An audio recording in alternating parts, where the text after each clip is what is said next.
that's off of the left side at the very high end. Today, a lot of the rich people in India end up either being from there or living there, and I'm not exactly sure if that's because they're close to the coastline, but they're also close to what we call the Malabar Coast, which is kind of a vacationing spot on the west side of India. See how cool I was by saying it that way? It really was awesome. Anyway, it's close to the Indus Valley in the Thar Desert. It's interesting how the British treated everyone in the empire with darker skin. And what's interesting about that is it really is kind of the impetus for Gandhi. So Gandhi left with his parents to study law in England, and he lived as an English subject. He went to South Africa, and while on a train, he gets called really what's considered a very dirty word, right? Kafir, which is kind of their version of the N word, but it even has more, if you can, has more of a negative implication, and a lot of it has to do with the way that they dealt with people. There's much discussion about comparing the United States in the 1960s civil rights movement and what happened in the 1960s and 70s in places like Sharpeville and some of the massacres that occurred there in South Africa. And you realize very quickly that just because you're a British citizen, if you have darker skin, does not mean that you're a British citizen. You're going to be treated the same way. And so he goes back to India, realizing the plight of his own people. And when he gets there, he ends up trying to help them. And he starts what's called the Quit India movement, which is part of the nonviolent movement that actually started in the 1800s called the Swadeshi movement. Fun. So let's ask a question. Well, we'll start the timer. Wait. Okay. And start. Already did, but that's good. Never mind. Bennett Sims says that this term is velvet and steel. It can also be described as strong and pliable, hard and soft, nurturing and powerful, cold and warm, all at the same time. So what does the term Satragaya mean, and how do you see this in today's society? It's like, well, like a big thing was like no violence. And I mean, I'm not really sure how we can see it today because there's no violence, I feel like. But then. Remember, you're not going to see it today. You don't have to see it today as in a positive aspect. You can see it as something negative as well. See the opposite of things that happen. I'll give you an example in just a moment. Okay. Even though somebody's weak, they're capable of offering resistance, kind of like a peaceful protest. Yeah, we saw some of this when we were in World War II, where people, there was some discussion about what is power, and did people who were under a regime like the Nazis have real power, and did you have to actively go out and stop somebody? Did you have to go out and shoot somebody? Did you have to go out and do, hey, There he is. speak of the not devil. That you could do other things that were what we might call soft uses of power, and one would be like not raising, saluting your hand. So we talk about the reverence document, you guys remember? And how Jeffrey. And you're not supposed to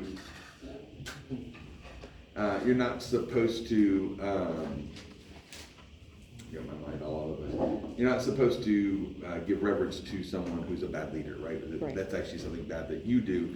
And so through that ideal, if I don't raise my hand when they come by and everybody else is saluting with their hand up, right? If I don't do that, I'm actually showing my power, right, to do that. And it's a nonviolent protest. It doesn't have to be something that's overt. Like boycotts. A boycott, sit-ins. Carhartt. Absolutely, Like yes, Carhartt. yeah. There's one. You know, I think about this. We do this every single day.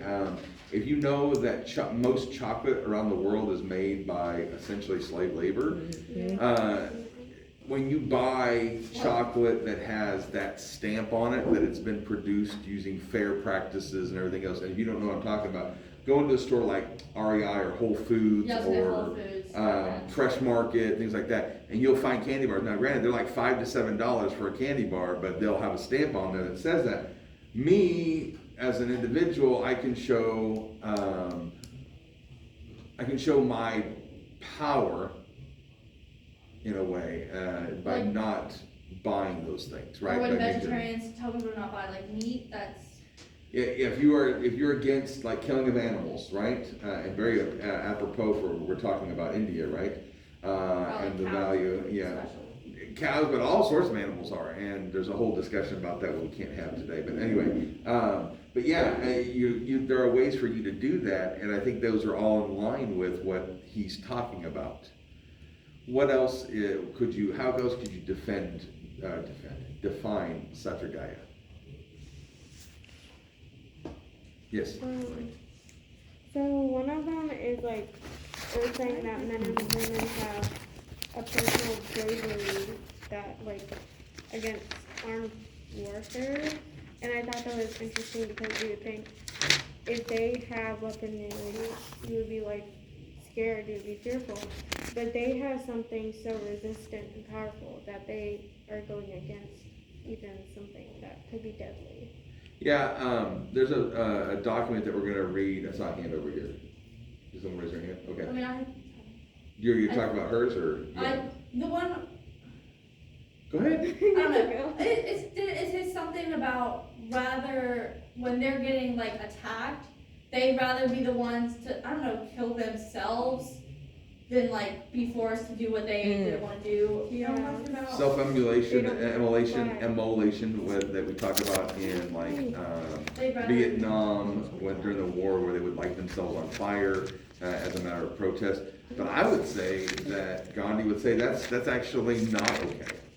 It wasn't like in protest, it was like if they were being captured or something, or attacked, then rather than like letting the enemy kill them, like they'd rather die by their own hand or something like that. Yeah, and I would say Gandhi would say that would be violence against self, and it's still not okay. Yeah. And I understand I really do understand what It you're was saying. something in there about. Well, there's some discussion that he talks about. We're not supposed to, as individuals, we're not supposed to do anything at all that is going to cause poor speech or angry speech or even actions.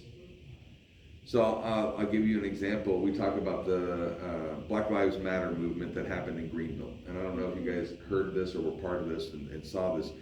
And I bring it up as an example only and to ask you a question about it. They got on the highway on 385. Do you guys remember this? And they blocked 385. They held hands, blocked 385.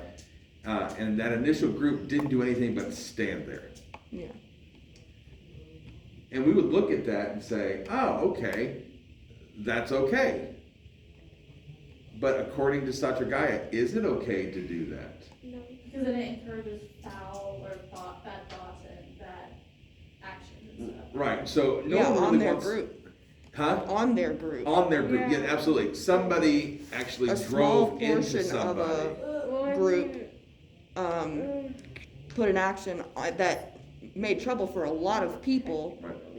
and it's not technically illegal, so but it caused negative backlash on the group because of an action they did that did no good for their cause. It just made a lot of trouble for a lot of people Yeah, that and- So weren't- in turn, it was. that Right. may have supported their movement. They don't know. On the front half, it was very much right in line, right? Gandhi says, show the injustice, present the injustice. They did, but you have to consider what's going to happen. And so I'm going to ask you, is that kind of nonviolence? Do I have to be concerned with what kind of reaction I'm going to get Yes. from yes, people? Mhm. because That's the whole point. It's like deeper than you think it is. Because yeah, you can say, I'm not actively being violent, but this is gonna Right, cause right. violence, but it's not me, so it's okay, but really it's not. Which is, I think, why sometimes when you see people who do sit-ins, you have to be even more thoughtful about doing a sit-in, because if you do a sit-in into a place that you might cause more violence. And if people are thinking about your movement and all they think about is the negative side of it, that's the thing about Gandhi. When he marched to the sea to gather salt, and he was arrested and brought back, and all he did was reach down, and there were these little salt, I don't know if you call them salt drifts, salt, whatever. Jesus. And he picked it, all he did was pick it up. He didn't really create salt, but he did so by picking it up. And all the actions that he did were in such a way that when he got back into jail, the jailers and the police officers said, well, we hate arresting him because he's such a nice guy. And maybe there's something the matter here. And eventually in 1947, Britain said, you know what? There's the outlash against Britain was so high, and there was really nothing on the other side, that they said, we just need to pull out. We just need to take our people and go. In fact, they left India much sooner than they left Africa, where they had all sorts of colonies. 1 minute, one. Thank you. I have a problem with this because I think that there's always going to be somebody who can be angry because Yeah. of their own emotions. I was gonna say, how are you supposed to do these protests that are creating Awareness. but you're also, I mean, it doesn't matter what you do, you're gonna affect someone. And someone's not gonna be happy about what you have to say. Well, yeah, and I think part of that is why the intention of it. Did you intend to do something positive that's going to uplift people and still present that, and they may still be uncomfortable with it, but the actions that you're doing are not driving a wedge or causing deeper feelings? I don't know if this truly works or not. I'm not trying to say that it doesn't, or that it does. It's very interesting to consider, at least. Yeah, because it does that like hypothetical situation with if India actually adopted this and used this as law, like what happens if someone tries to like go to war with them? What do? They just take it and like, yeah. Well, and historically speaking, just as a last note before we move on, historically speaking, when you're if you look at history, in India, they tried this. They tried it, and into the Gupta age, they outlawed war, and they were like, hey, we're going to outlaw war, we're going to outlaw all this other stuff, we're going to try to provide for the people, we're going to try to create this nonviolent movement, right? And people came in and crushed them and took over. And it's one of these moments where you're looking at it and thinking, if everybody else is not involved in this, like on board with this, does it really matter? You know, can you really truly, and here's the quote, make sure I get the right one here. Unless someone returns good for evil and breaks the cycle of violence, it will go on in perpetuity. And I don't know, because I think there's other factors that are there. Fear being one of them. Fear of losing my power, my place, my whatever, seems to at times trump this, because we're not thinking rationally. I think that's for a rational person. I don't know that And it it's just true. takes one person to not agree with it, and then they can rally other people and then just overthrow. Yeah, and how many people have to die? Right, the evil in the world overpowers. You can have a million good people, but there's people all over the world that are gonna take advantage of your goodness. Yeah, absolutely. So just something to think about for sure as we're kind of doing this. Let's do the fixed determination.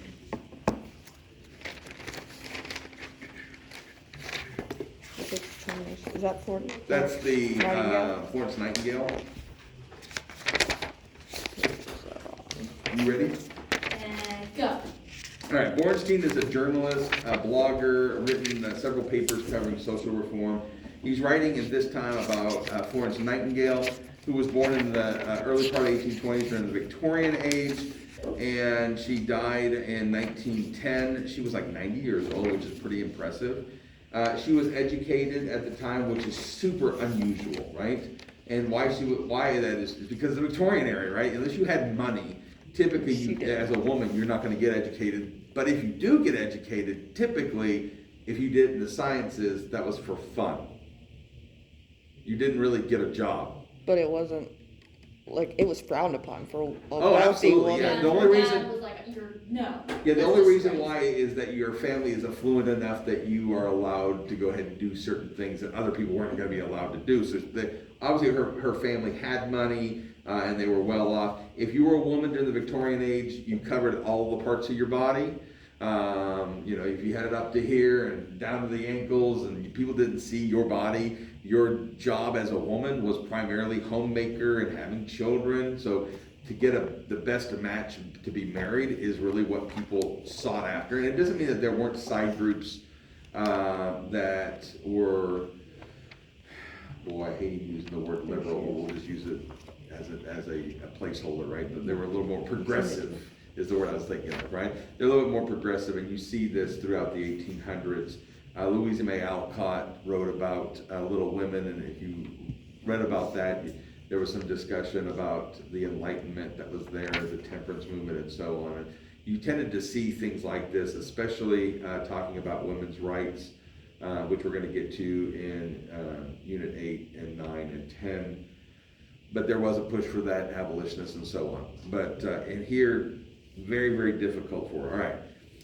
My first question is, give me one aspect of the indomitable spirit or will. What does it mean when we say someone has an indomitable will or spirit? Just one word. Well, they're oppressed, but, okay, you said one word and you threw me off. One word. Hold on. One word. That's right. You'll come back to. You're good. Jamie? Alright, say the question again. Yeah, one word to describe indomitable will or indomitable spirit. Determination, right? Is that Okay, what- determined, absolutely. Chris is right on the money. So determined is one. Invincible. Say it one more time. Invincible. I'm gonna say a sort of, because it doesn't necessarily mean like you're untouchable, but there's an aspect of it It's that's in my there face. for sure. Did you try to put her hand down? Huh? Well, it's right here. Oh, I thought you were like slapping her down. No, I I was was telling her like, to wow, put her Shannon's hand all like, up. good on. Up. Jamie? Right. Brave, sure, we can include Brave. Caroline? Can you call me her? Huh? Okay, sorry, not Caroline. Elena. Driven or willpower. Driven. Yeah. Caroline. Calm authority. Say it one more time. Calm authority. Calm authority. Okay, I'll take that. Sure. Fearless. Fearless. I like it, especially during this kind of period, right? Anybody else? All right, so this is what I've got down. Unconquerable, unbeatable, unsinkable, unshakable, all the key words to the song The Champion by Carrie Underwood and Ludacris, yeah? No? Yeah. Come on, that's kind of funny that I would, right? But I mean, essentially Not that's... we are the champions. What? I thought you were talking about we are No, the champions. no, just the champion. I like this song. It's a passion, a drive, impossible to subdue might be a better way of looking at it instead of saying that, what did you say? Fearless. No, you didn't say fearless. You said Yes, he did. You said fearless. I thought you said, maybe it was, She said, indestructible. What did you say? Indestructible? that's what it was. See, I knew I was in the right area. Just go along with it, man. Yeah, the idea of indestructible, is that what you said? That's what she said, Yeah. right? Or invulnerable, or something like that. Anyway, You got 5 minutes. thanks. And part of this is you have to be able to destroy fear, ignorance, and disbelief in order to do this. And I think that's really key here, right? Mhm. Because in this idea, she would not have really had, just in the norm, she would have not been able to do that. You understand what I'm saying? If she had practiced the norms for that age, and just being a woman in that age, being able to do those three things seems almost impossible. And the last thing, there has to be at least a desire to be enlightened by the people that you're around. So somehow you've got to also enlighten people, right? And that can be very, very difficult. What are some obstacles for flow? Shannon? Well, the men that were in charge, they kind of waited for things to get really bad before they were willing to accept her help, Yeah. or were willing to hear her at all. Yeah, things had to get rock bottom and then some, And, right? yeah, but even, she was a woman, and they were like, no, you don't know what you're talking about, and they sent her home, even though they were at rock bottom. Like, Which is that totally righteous part of this when you read it, and she's all, get out of my way, right? And she Yeah. goes in and takes over for the doctor, and I'm like, that's right! I'd be like, Good. no, you, whatever, you Uh, don't want me, bye. You know, so that's pretty awesome. I And don't it know happened that- several times. It does, but there's like that big moment where she Yeah. essentially, And then, yeah, that transformational moment It's where like she she's like, okay, I'm in charge now. Yeah, absolutely. Jamie? She didn't have the supplies she needed to treat patients, and she Yeah. also didn't have cleaning stuff. Denied supplies. I imagine that money did not flow as freely from her parents too because of the way that she moved through this. So I think The that's part of profession it that too. she chose was Mhm. just not it. What else, Caroline? Her dad forbade her. Yes. from doing it in the beginning. We've talked about this before, and I've talked about this in the other class too. We, as a society, even today, we were talking about how when our parents want us to do something, it's a force. Like we want to do what our parents want us to do, or to obey them, or to make them happy, or you want them to be proud of you. I can't even begin to imagine what that's like in that moment because there's absolutely no way that her parents were going to be proud of her for what she was doing, at least up to that point. Mm. It must have been incredible. The backlash that the parents got about what she was doing. You know, word in society, especially high society, would have gone around, right? So definitely proud. What else? What other things did she have to overcome? Didn't she have a medical issue that like when she was still fairly young put Yeah. her on bed rest indefinitely, but she was still able to lead, She continued her to bed. go. Yeah, absolutely. She was writing stuff out, right? If you issuing couldn't go to- orders, doing correspondence with other people. Which, in an age, I think it would have been very difficult. We think of correspondence today. It took a Just long sending a time text, to email. send things. Yeah, I mean, Yeah. it's It crazy. took days or weeks. Absolutely. Yeah.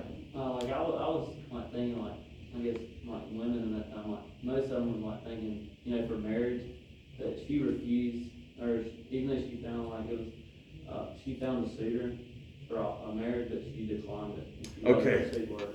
Yeah, this is huge, right? And people think, well, I'm supporting whatever this movement is, right? Whatever it is. And therefore, it doesn't matter to me, everything, you know, it doesn't matter. The fact that there was literally a really great match for her, money, Her parents insisted, and she's yeah, like, society, she could be right with her parents. We're going to talk about this in Unit 8 when we talk about Tom Sawyer and Huckleberry Finn, and we're going to talk about this discussion about what do you do when you can do everything right for society, that's right for society, that's right for your parents, religion, whatever else, right? Everything that is part of that, and you have to stand there and have a discussion with yourself about what you understand about yourself. This is what we talk about in literature, right? I may have mentioned this before, the 4 great conflicts in literature. You guys know what this is? There's man versus nature, man versus man versus, what's that? Society. Society, and man versus self. The greatest part is man versus self, and I know that sounds sexist, but that's true, right? So you versus you. When it comes down to it, we don't like to think about who we are and what we have to do and to really kind of get at the heart of who we are to make sure that there's change. She's got to do that, and all of that pressure from it isn't just about money. It's everything in society. So when she says no, it isn't just like casting off and like, yeah, it's fine, I don't want this. This is something major in her life. So even though she doesn't necessarily seem to agree with the sensibilities, still something that she's going to have to deal with. Absolutely. Anybody else? How about What was the question? Yes. I had something, but I'm kind of confused. It was one of her pledges, I guess. It was saying how she would pledge for herself in her profession before God. Mm-hmm. So she is basically trying to not like focus on herself, but make sure her duties as a nurse come before everything else in her life. Yeah, if I were going to describe it, I would look into unit 4 when we talk about our dreams and our vision and being able to remind ourselves the things that we're going to continue to. We're not there yet, but we're going to talk about it soon. That you are going to be able to remind oneself of the direction that you're going. And so this idea of pledging or praying or meditating or whatever is to remind yourself, I'm headed this direction. I can't forget where I'm going. Because I imagine that, and this is actually where I was headed, was this one idea internally, she had to keep reminding herself. All the thing that was going on, there's something internally that she has to kind of keep on that path. And we talk about good leaders, leaders of self. You got to be able to do that. And so incredible that she would have to go through all of that. It also brings us up to this idea of knowing thyself well, which is part of being a servant leader, right? She seemed to have that unlimited liability for others that was there. And if we had more time, we could go through the entire list that we have of those characteristics of a servant leader and say, yeah, she meets all of these characteristics. My last question is more of a statement question for you to think about. There's a comment that's made by Bornstein in here that servant leaders and social entrepreneurs, which is just another fancy name for someone who wants to go out and lead people, right, are gripped by desire to change the world. Do you really believe that? And if you don't believe it, you need to alter how you're going to lead other people. Are we really gripped by this desire to change the world? Is that really there? You asking? Yeah, I am. I mean, and we can For take a answer couple. right now? We can take a couple answers, but I think think about yes. it. You say yes. Anybody else say yes? No. Who I'm kind cares? of stuck in the middle. In the middle?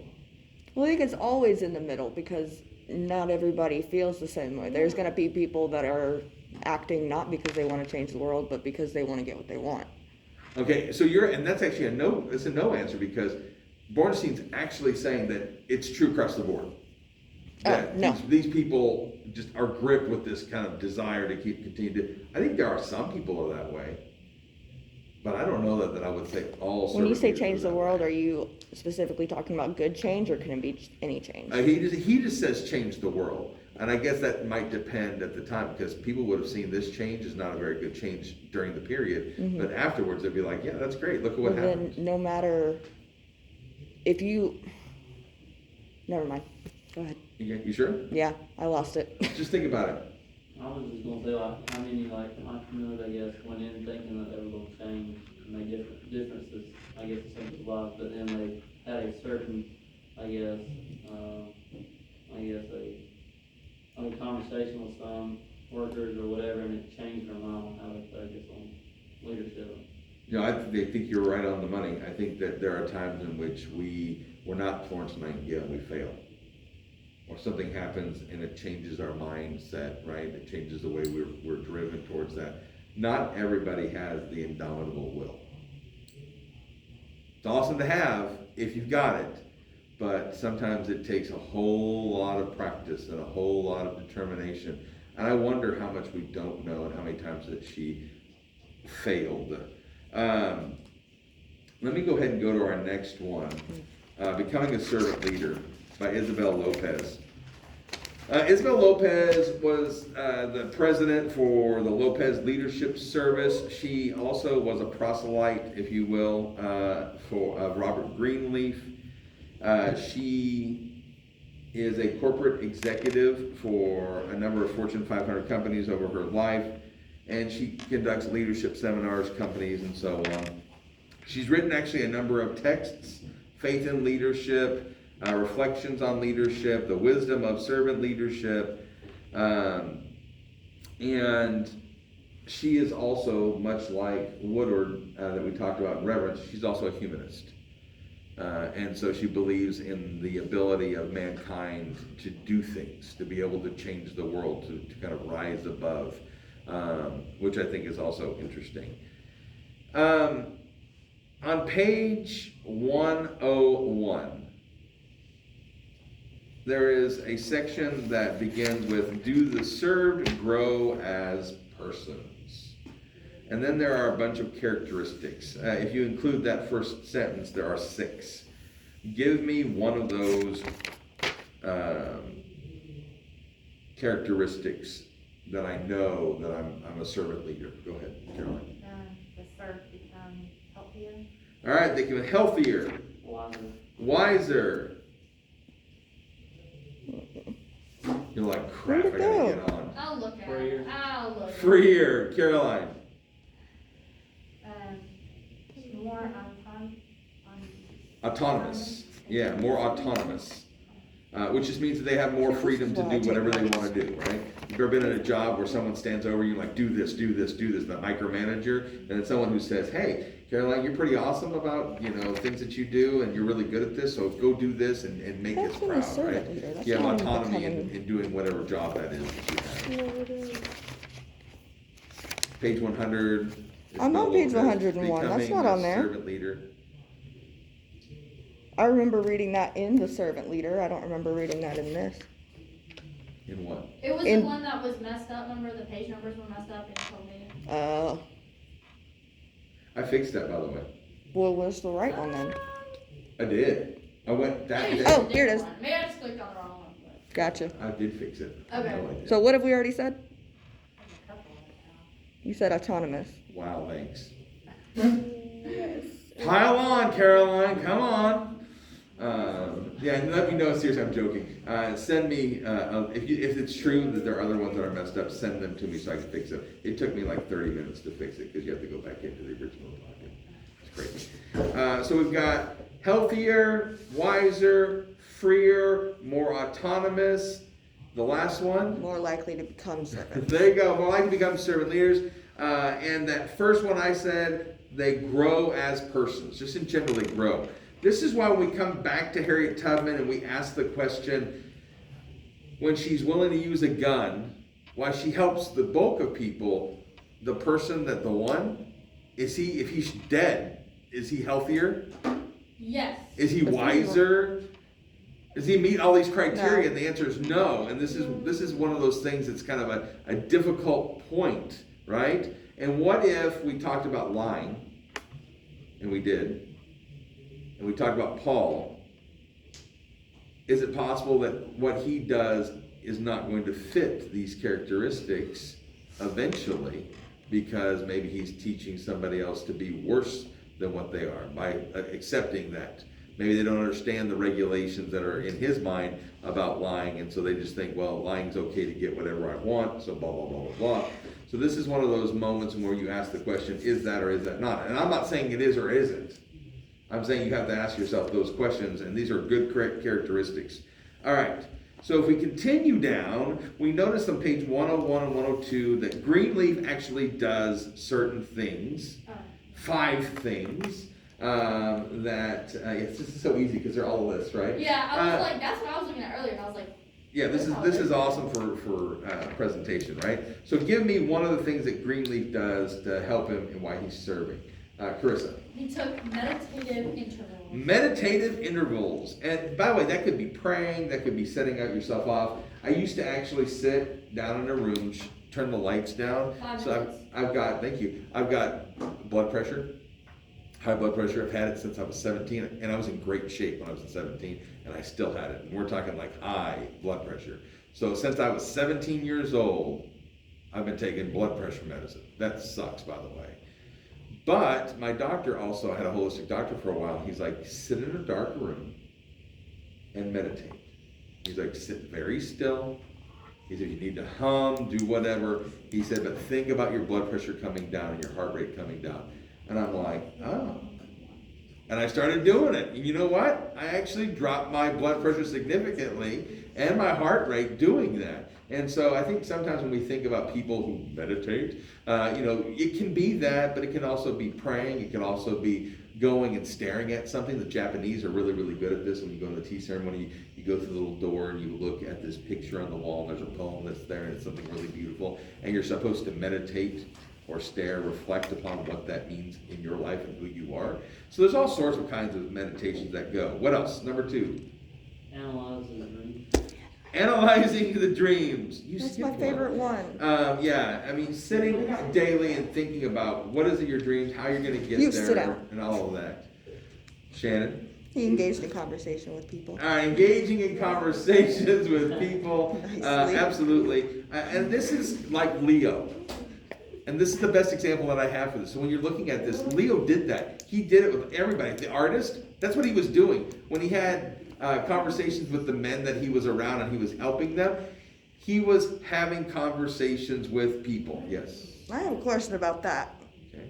He only talked to one guy in that story that we read. He talked to birds and animals. It says with. They didn't have. people. He didn't have He did not have a conversation with them. He talked to them.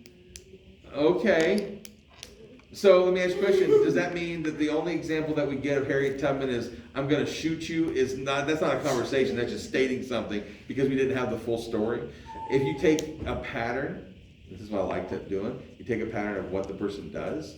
If you can take that pattern, you can extrapolate that pattern and see that he would have had that with them, especially towards the end. And you have to read the full document, or the full book. So go I back and read the can't. full book. I don't have time if we didn't. Well, but I'm telling you that he does have them. I promise. Okay. All right. Thank you. You develop those relationships with several institutions. All right.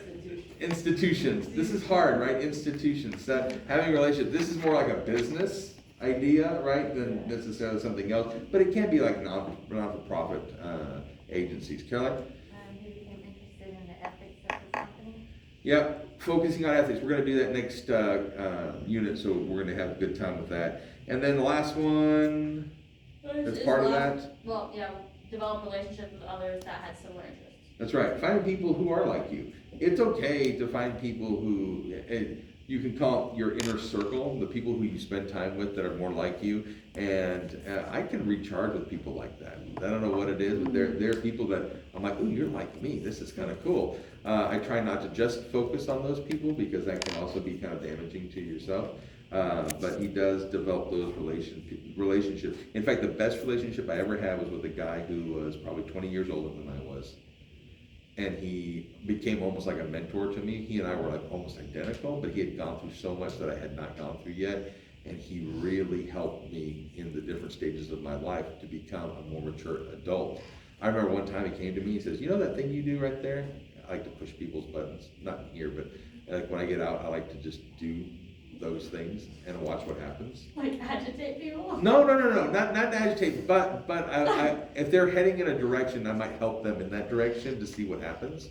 Oh, is that what pushing buttons means? Yeah, sometimes. I thought it was exactly agitate people. Well, Yeah, not always. yeah, And I'll give you an yeah. example. So we used to have a guy that worked here, and we all knew that he was smoking. 1 minute. But he was smoking pot. We knew it. But we also knew that he was doing other things. He's not here anymore, by the way. We'll just put it that way. And he came by my office, and he was on some kind of weird high. Like he was just, and I knew he was, and he was talking about, he didn't tell us what he was on, but he was on something. And he started making these comments, and so that I would just like egg him on, not as a negative thing, but like allow him to expand. Feel like the earth is fine, like, yeah. You know, and he's like, yeah, you know, and we just keep going, and he was, by the time he got done, and I was sitting very relaxed, and it kept just allowing him to go further and helping him, and I would say things and give him avenues to go, and by the time he's done, he was yelling down the hallway and saying things he should never have said down the hallway, and I was just sat back watching him going, wow. So it's not always an agitation as it is doing that. And my friend said this, now this has been probably 10, 15 years ago. But my friend said to me, he said, you got to stop doing that. He said, if you're going to grow as an individual, he said, I know you think that's fun. He said, but you're going to ruin people, you're going to hurt people. He said, you don't realize the actual ramifications of that. And so I stopped doing it. And there are times where I have to stop myself because that's still there inside of me. And I have to really stop myself and say that's not appropriate for me to do anymore. So it isn't always negative because you can help somebody. I guess maybe it was negative in the way I allowed him to Well, because chase it's the easy fantasies. and it's funny, but that doesn't mean it's good or right. Exactly, absolutely. All right. So there was more to this, and we're not going to go through all this. I had my big question. So what I ended up doing was doing 2 smaller questions as my softball questions. And really only supposed to have one. And the second one was gonna talk about the characteristics of a servant leader at mid 102, talking about unlimited liability, know thyself well, liberating vision, all those things that we've talked about before. She goes ahead and she talks about them, and I was gonna open it up to have a discussion about each one of those things. Yeah. Which would have been a nice way to kind of get that We can do second that. question in there, right? You can get that. So super good as we go through this. And then I always put a backup question when I'm doing this stuff like this. So I was going to put you in small groups if we had time and talk about liberating vision, quotient of hope, and the faint fluttering of wings.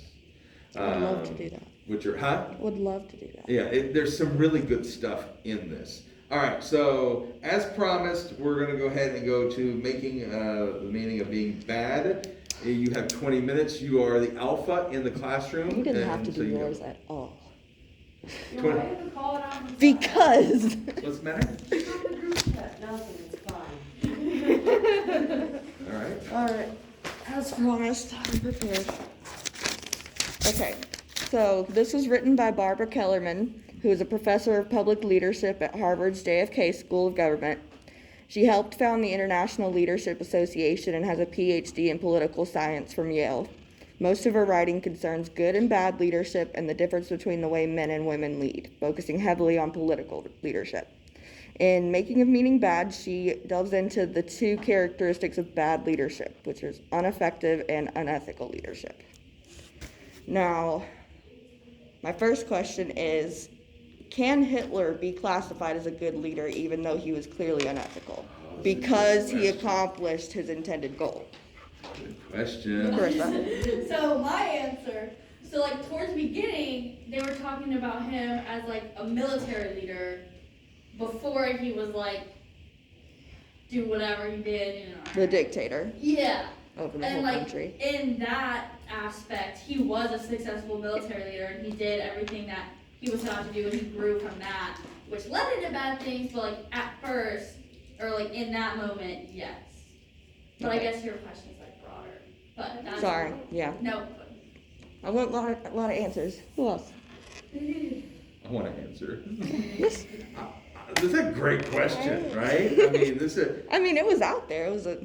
yeah, I mean, you realize. It made me think. So, what do you think? So I asked a bunch of people, so I'm going to share something with you because this is how I tie this together. My retirement fund during the Trump years gained 40% a quarter. Y'all with me on I this? don't know what that means. 40%, my money, how much I had in my retirement, went up every quarter. So in a year, how many quarters are there? 4.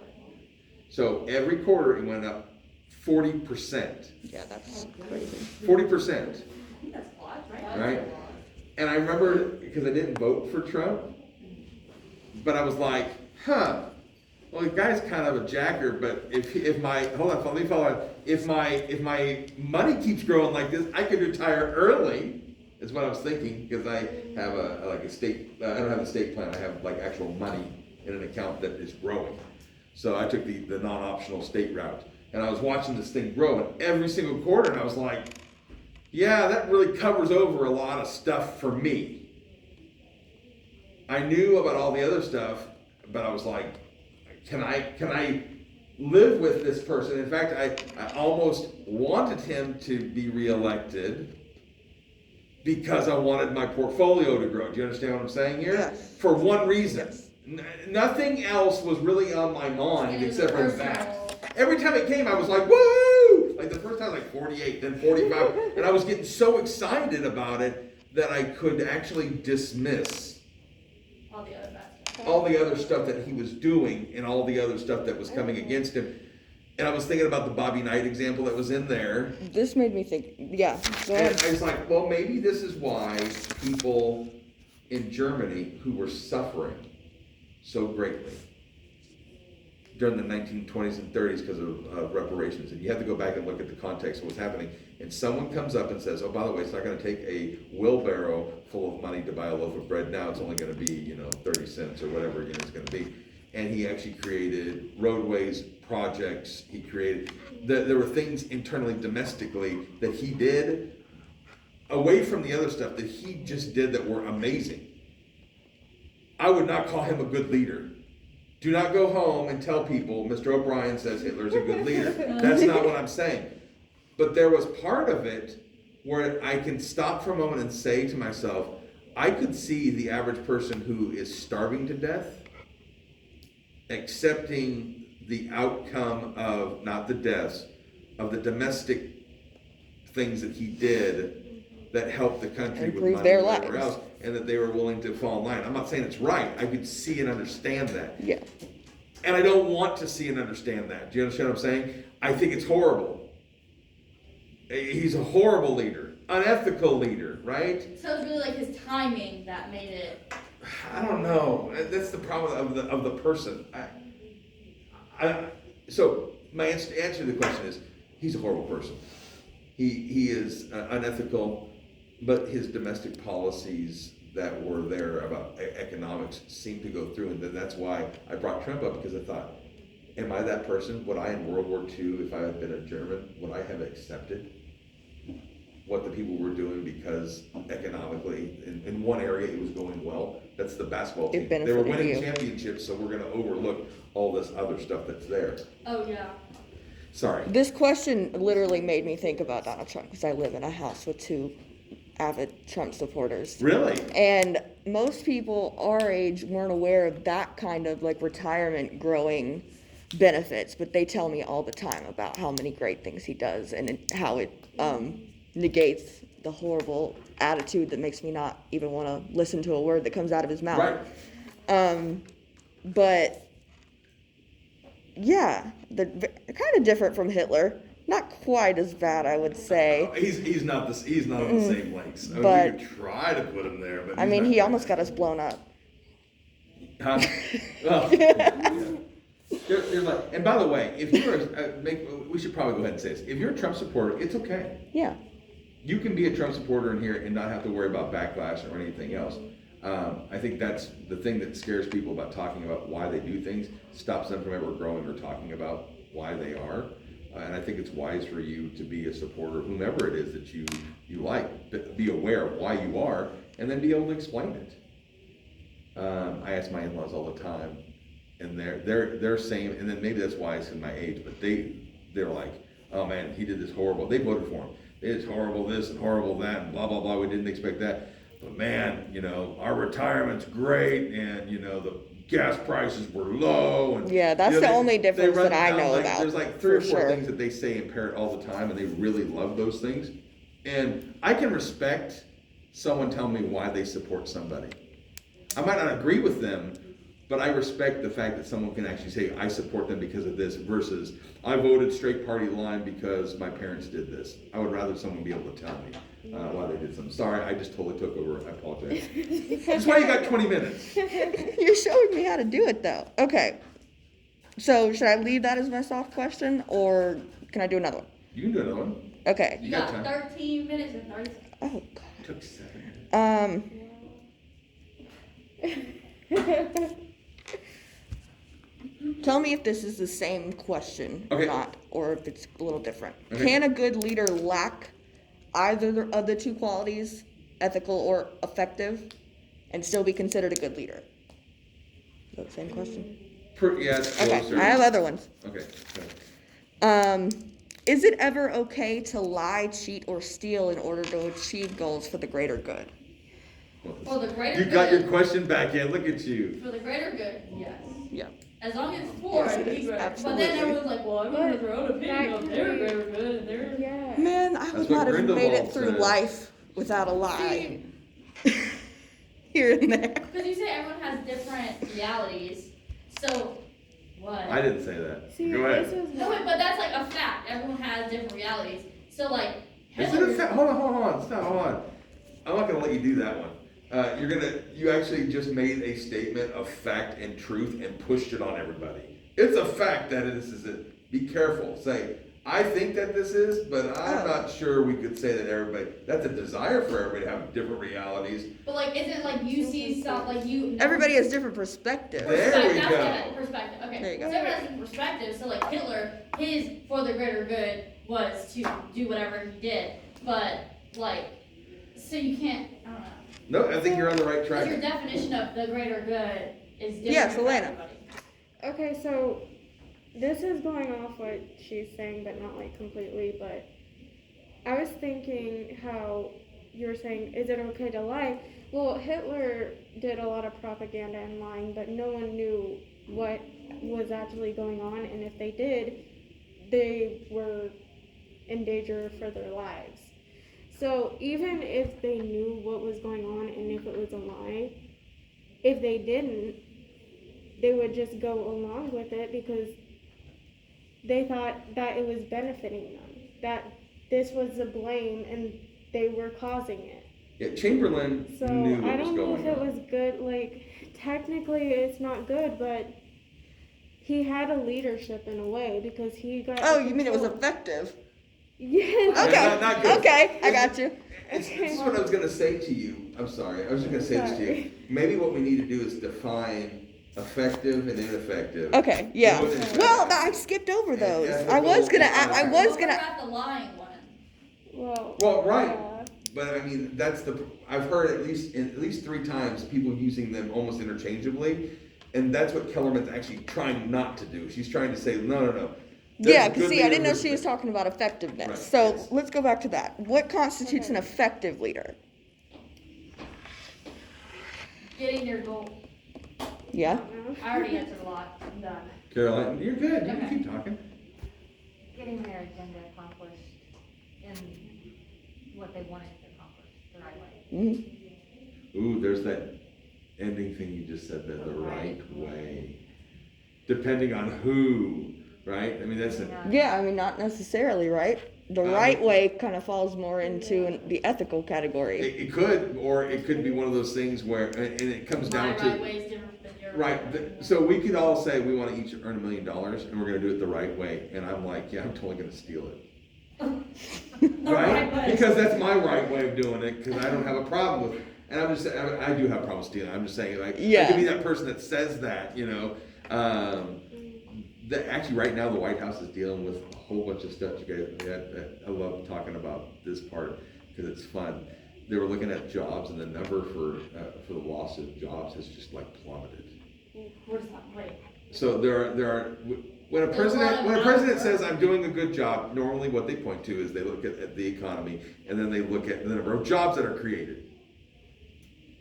Well, if you actually look under the Biden administration, it doesn't really matter if he inherited or not. He still has to say, well, the economy, and then he has to look at jobs created. And they actually said, and this is on CBS the other morning, like they're trying to work the numbers because they're really, really bad. And he's going to have to tell the American public about the fact that there weren't that many jobs created. So he's got to be able to change it up. The point in that is they're cooking the numbers and the books, trying to find a way to make it more palatable so that when they come to the public and say, here it is, this is what Trump did, this is what Obama did, this is what George Bush Jr. did, Clinton did this.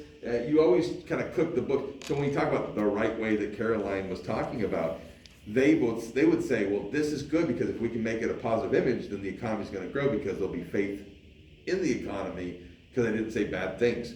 If you don't believe me, watch the stock market. Every time something that's bad that occurs if it's the president or whatever else, the stock market goes tank. And it might tank for 1, 2, 3, 4 days, and then it starts to come back up. And if you have a series of bad things happening, you'll watch it just continue to fall and continue to fall. Well, so what's the right way? Can you justify it? Does the ends justify the means so I can kind of keep everybody going? If everything's bad and we're having military people coming in and if everybody was like coming to America and fighting us and we were able to control the media so people didn't see all that, we're like, everything's good, everything's happy, right? And we could say we justify it because we don't want anybody to, panic. I think that's the same thing about the protests. Like, there's not a real way that you can justify what you're doing is correct. Because, Yeah. again, everybody's gonna see something Right. totally different. You're doing harm to them by withholding it, and you're gonna hurt some people by sharing it. Yep. Sorry. And 7 minutes. what is an ethical leader? By the way, Caroline, great answer. So this is I was- ethical or Ethical. So, Okay. I would say focusing on developing others. Maybe. They do. What would be one? You said what is an ethical leader? Yeah. Someone that does more good than one? Maybe I feel like someone. it's hard, like, cause I could say, yeah, someone who has good morals, but again, their morals is different from someone else's, so you can't just say that. That's why I don't wanna say. she's becoming jaded already in the conversation. Wait, what? Crap. Well, you know how you say, well, they have good morals, but it's like, what's the definition for good morals? My morals are different than someone else's morals, and they think theirs. Well, I think there's mine some are good, so definition, really, like, you what look at is Hitler. another thing? Yeah, not murdering. Not people. evil. Well, it gives a list of. It does. Wow. It gives a list describing what it is. So that's page 143. Where's the list? You guys know? What's on the list? I'm looking to see. This is too far. Is this, reading not on any study guide? It's on number 3, I think. Yeah, it's there. Oh, it's 158. Okay. I'll tell y'all. So yeah. An evil leader is someone who, a leader and some followers commit atrocities. So things that cause physical harm, psychological harm, like Hitler. It's not. But that's unethical. Well, I'm talking about ethics in general. Okay. I was So, an ethical leader is someone who doesn't do those things, and another thing was someone who has self-control. So, they talk about a leader who's an alcoholic and doesn't put any effort into trying to fix that or acknowledge that. What's another one? Caroline? Put their followers needs before their own. Right. So kind of like ethical leaders have a lot of aspects of servant leaders. Okay. This is going off a little bit of what Caroline said. Have a better understanding of the effect of what will happen if his word dictates what his followers does. So, in this case, Hitler went against and blamed his things on the Jewish people. So, I guess what I'm trying to say is be understanding and make sure everyone's lives are accounted for and that you don't do it for Right. the wrong. Put value on other people's lives and not just Mhm. their own safety or their own agenda. Cool. Good. And then she highlighted 3 as characterizing bad as ineffective, and 3 as bad, or 4 as bad as bad as unethical. Yeah. Ineffective talks about incompetence, rigidity, intemperance, and what are those things? What do they have to do with? They're ineffective. You asked the question. Okay, let me try a different question. No, it is. That's what it says. The first 3 are ineffective and the other 4. Oh yeah, but I are- said that before I started the question. 3 You asked what they were. 3 minutes? Okay, let me try a different question. Can a leader always have to have every single ethical quality or every effective quality? No, No. because like he said, it's like the 40% more, like he's focused on money that he didn't give 2 craps about how bad the leader I is. sound like a So homeless if person. no, but we get where you're coming from. But does that make them a good leader? As long as it positively benefits them. In their point of view, it makes him good. I'm a them. Well, yeah. I'm Yeah. a them. This is hard. I just put myself out there and got trashed.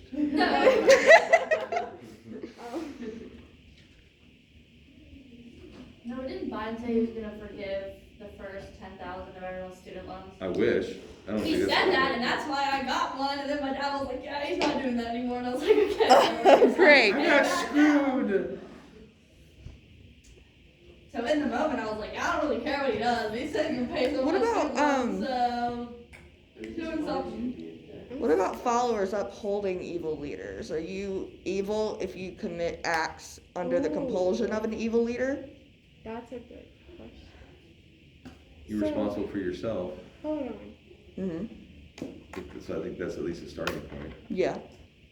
When, Go ahead. Okay, so this is a different conversation, but in North Korea, let's do this, but if they were to commit any, like, wrong act, they would, their whole family gets, like, in jail and stuff and tortured. So let's talk about this compared to what happened with Hitler.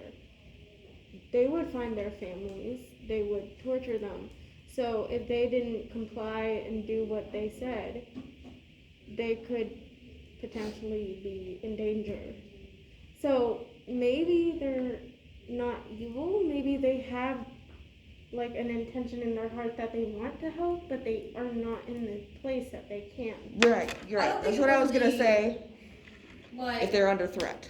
yeah, but that's also not really supporting. It's just like being forced to do like stay quiet, not really support. Stay out in the car while the bank robbers are inside the bank. Right. I didn't go in the bank and steal the money. I'm just driving the car. Right, do what you're told or die. But see, when people rob, like, isn't it a thing for people to not like go and mess up what's happening when someone robs it? They just get the documents, That's catch the them ideal later, thing.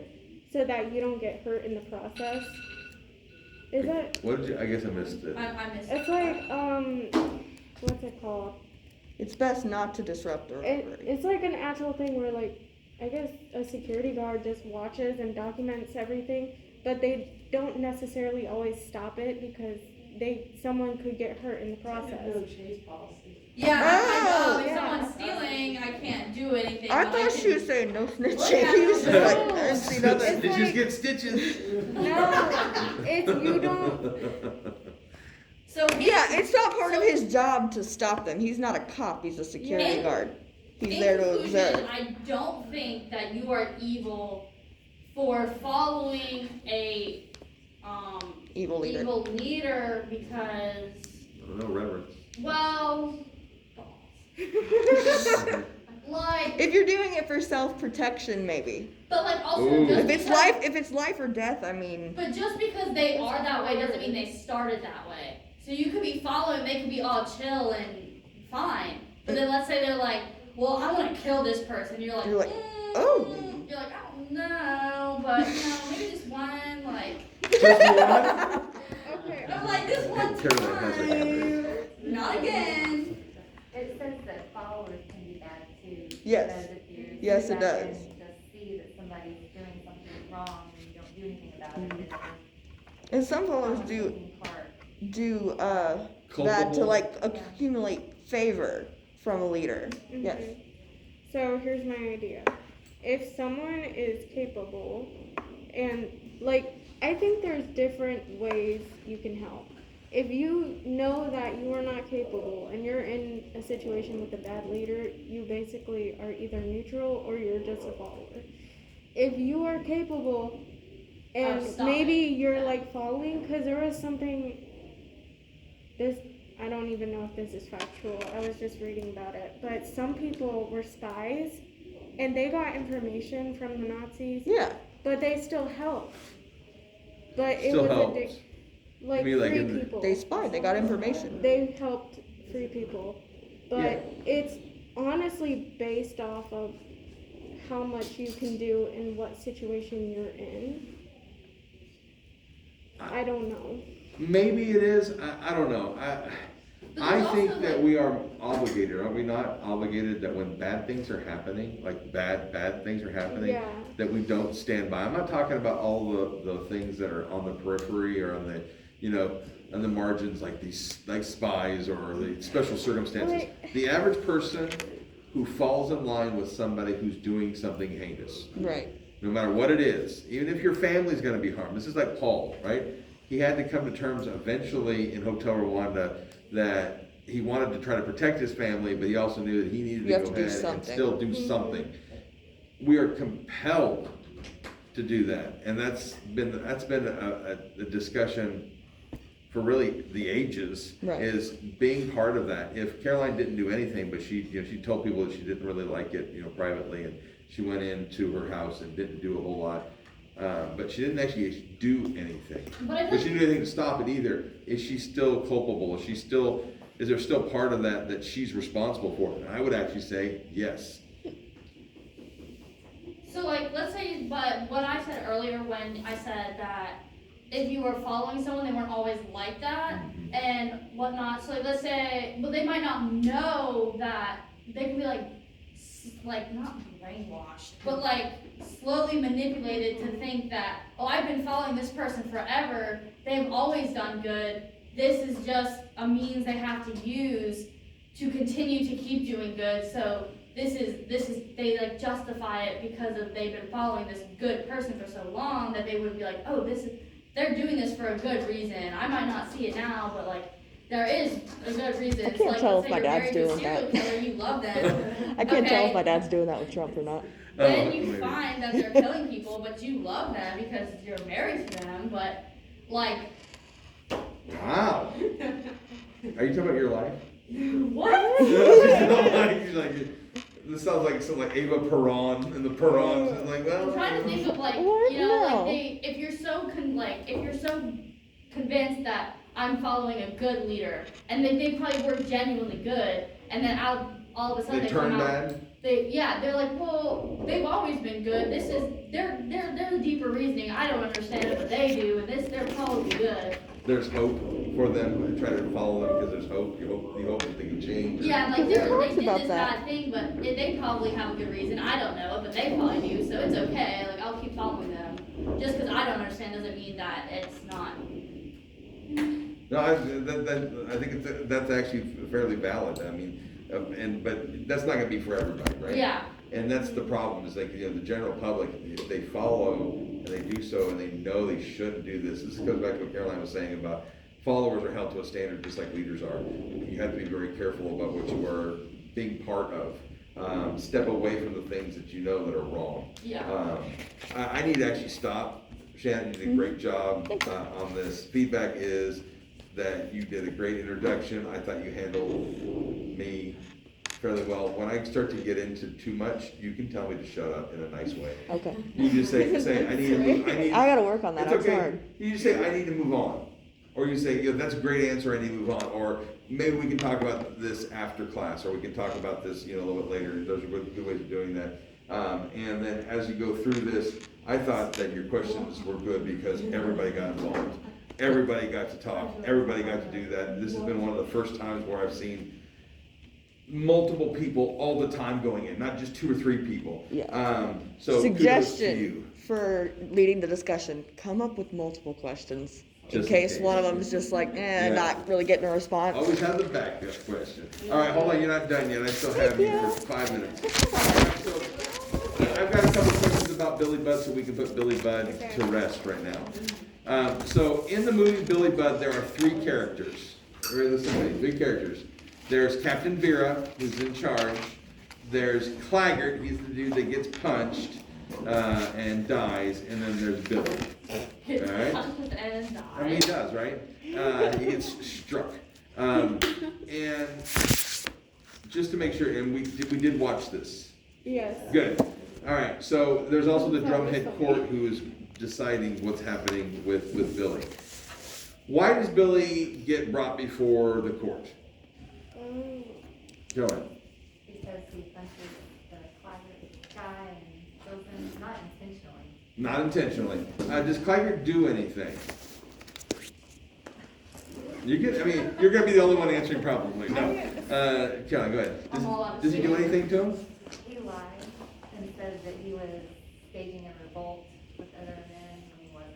Yeah, and he also made fun of him for stuttering, right? So there was a Yeah, physical problem with Billy, and Claggart knew, and he makes fun of him, And as a result of that, Billy loses control, hits him, doesn't intend to kill him with it. All right, so Vera has a big decision on his hands. He can go and he can set Billy free, he can put him in prison for life, or he can kill him. At the end of the story, he has to come to terms with this. You have Cap- a name, please. Captain Vera, are you listening? Captain Vera is making a decision. Is he a coward for making the decision that he makes? Why or why not? Well, so the first thing you have to know is what decision. Why don't you just do it for everybody, Carly? Because I got a gut feeling if people did watch it, they don't remember it, and we're trying to That's get it. it. I think he was sort of a coward because he was more afraid of the backlash that he was gonna get from saying that he was innocent. Absolutely. He says so, right? He's worried about a mutiny. Yeah, he's more worried about that than what's actually right to do in that situation. And we know, by the way, by today's standard, right, if you commit murder, does it matter how you commit the murder? Yes. Well, in the law, there's like Manslaughter. and there's like Yeah, self-defense. premeditated, or was it like, so Tell me the whole range. You know the whole range? first degree, second degree, third degree. Is that the range? Which one's worse? First degree or First. third degree? First. What about premeditated? Where's that fall on the list? That's the worst, isn't it? Don't they like add it on to whatever they charge? Like if you plan it out, yeah. Yeah, planning But they like that, add it on. Yeah. That's like life, isn't it? That's where you get the life sentence. like, the killing, what's that? Okay, What? Murder? And the reason why I bring this up, Elena, I'm coming to you in just a second. Oh, yeah, the death penalty. Yeah. This is important. Captain Vera has an opportunity here to distinguish between basically premeditated versus manslaughter. That's what it was. And this is a big deal. He can make a choice that would save Billy's life. Now, Billy is still gonna probably go to jail, right? But he could do this, but that was not part of the thing. It was hard and fast. If you struck an officer, and of course killed him, you're gonna die. And so he has to go ahead and go through this. And I also agree with you. I think that he was a coward. He did not want to be seen as the person that destroys the entire naval wall. Yeah, and like set a precedent for like future, because Right. then. Well, I mean, it could destroy the entire Navy, it could destroy the country. He worried also about his own life, about mutiny. You get on board a ship and they're like, well, look, Billy got off, so we can go ahead and do the same thing. And, they were sailing all around the world, including into the Pacific from the Atlantic. So it was a big deal at that time to do this. But I do think he was a coward. And this is the difference between leaders and managers. He acted as a manager in a process that he knew what the outcome was going to be, and he did it anyway, even though he knew it was wrong. But true leaders understand that in that process, if it's wrong, I have the right to disobey the law. Yeah. And that is what we come down to. And I hate to have to get to that point so fast in this discussion, because it's a good discussion to have for us. Elena? I don't even know if this is right, but at the last part, I thought it was just a form of self-defense because he had his hands like pushing him against his head so that if it went too far back, it would like break. Right. And that's why when he struck, I thought that was like more of a flight or fight response in that one specific occasion. Because all of the rest, it was like agreed that they would fight. But that was like retaliation. But that's just my opinion. Well, and that's the problem, is what that is we understand that situation with our current law. We call this upstreaming in history, where we take things that we understand today based upon our standards and our and bring culture, it, and we go back in history and say, oh yeah, that these people were really bad because, in today's society, we understand that this and this is wrong, and we don't take into consideration what That happened wasn't at a that thing time. back then. And it's actually a dangerous thing for us to get into, but absolutely, I think that you can see it that way.